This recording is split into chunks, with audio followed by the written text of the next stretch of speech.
No, you didn't do that. They decided to go absolutely crazy. I think Peachon wants to sleep, and Shampoo has decided it's time to play. Um, so let's see how this plays out while I'm trying to do a video here. I mean, I'm new to this. I'm not very good at it, so I should probably turn my phone off. Oh, it is off. It's the computer. All right. So this week, we, of course, have Creative Women MiniCon, October 11th, 12 to 5 p.m. right here at Empire's Comics Vault. And it's going to be a fantastic show. It's just going to be a wonderful day. We have a bunch of ladies coming down with everything from zines to paintings to crafts, just you name it, they'll have it here. Puzzles with their own artwork on it. It's going to be a great day. So let's just, oh my God, this is amazing. This is like, see, if I had like 4, if Jen would let me have 4, can you imagine how incredible an experience like this would be? This week's top hot sauce is Palo Alto, just because I always go to it. I found myself all week covering my stuff with Palo Alto. It is a go-to sauce, works on just about everything that you can imagine. So check it out right here in the shop. This week's top 3, a new J. Michael Straczynski on Amazing Spider-Man. So that is definitely the top. I have not had time to read it, but I love everything that man puts out. Now, the next 2 I have read, and I loved it.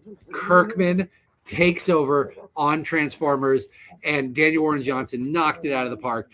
This issue continues that legacy. It's Kirkman. Of course it's good. It was amazing. The first part picks up after everything that Daniel did is by the old artist as the Decepticons go about their business. But then when we get to the Autobots, they switch the art style. God, it was wonderful.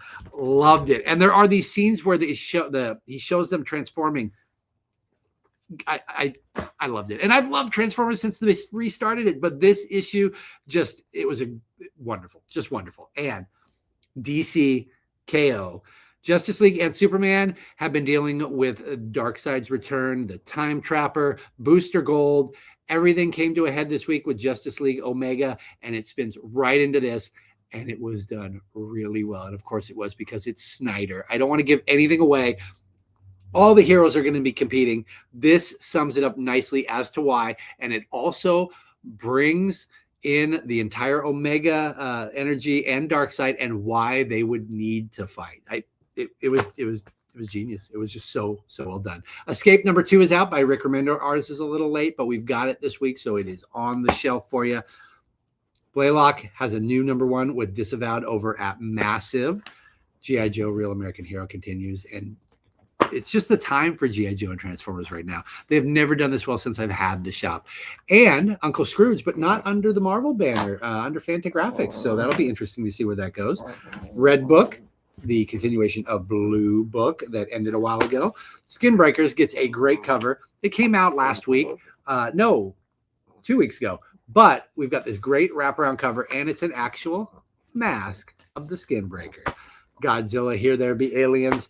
Astrobots. This is a continuation of an old book. It's a fresh start, but it has its ties in comic book history already. Cullen Bunn has a new number 1, and as always, it's horror. Harley Quinn and Elvira with a Mark Spears cover. Supergirl continues. The team that brought you Ice Cream Man continues on their miniseries with Superman, the Kryptonite Spectrum. Gotham by Gaslight. Long Halloween, late, but it's here. Absolute Batman with Catwoman. And there's something else that appears in here that was pretty cool. This took a little break, but it's back. I can't tell you anything. This is basically a prequel leading up to Imperial and the events that happened therein. So it explains a lot of things that were happening in the first 3 issues of Imperial. Spider-Man and Wolverine, Spider-Man 94, the continuation of that classic TV series that is, yes, better than the X-Men cartoon by far. And let's see what we got here. I can't read without these things.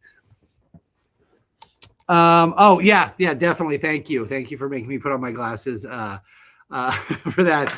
Peachon's a scrapper. I think that she generally walks away with the toy or the victory because she doesn't give up. Shampoo gets bored and Peachon just keeps going. What do we got here? Eddie Brock Carnage, a new number 1 from Marvel. Strange Tales. Return to Planet of the Hulk. This was actually really cool. Just a neat little one shot, and it's exactly what it says: Return to the Planet Hulk.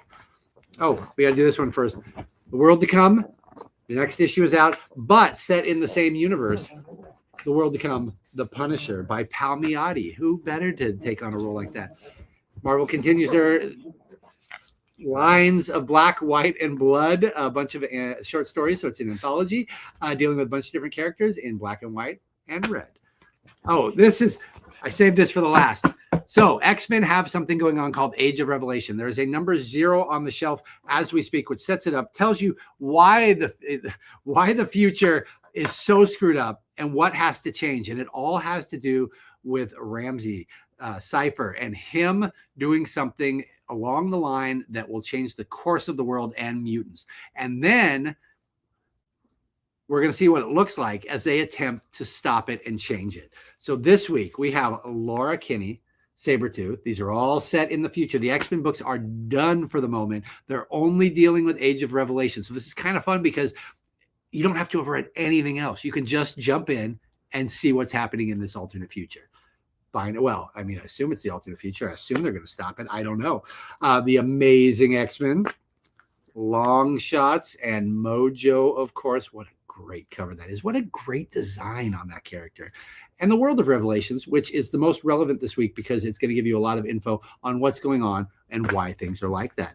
But we're not done yet. There are a ton of trades out there. I only brought a few, but there's a lot out this week.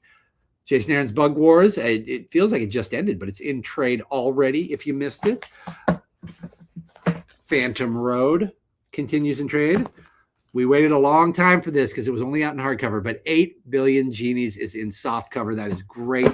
And if you didn't get the issues, this is from Sacramento writer David Andrew, who has been in the shop many, many times with his books. He has books over at Vault. He's got books at Mad Cave. He's working on new stuff as we speak. Crush Depth, which is aliens meets the underwater. I'm trying to think of a movie, submarines. I'm really bad at this. I asked somebody on the last video about creative women to give me an elevator pitch, and I'm really, really bad at it. Suspenseful horror. How about that? Apocalyptic future, suspenseful horror on a submarine. There we go. That was it. So I will see you all for new comics on Wednesday. Saturday the 11th is Creative Women Minicon. Do not miss it. Come down, support the ladies. This is the first event we have done like this in 5 years. So please come down and give them a little love. I'll see you guys this week.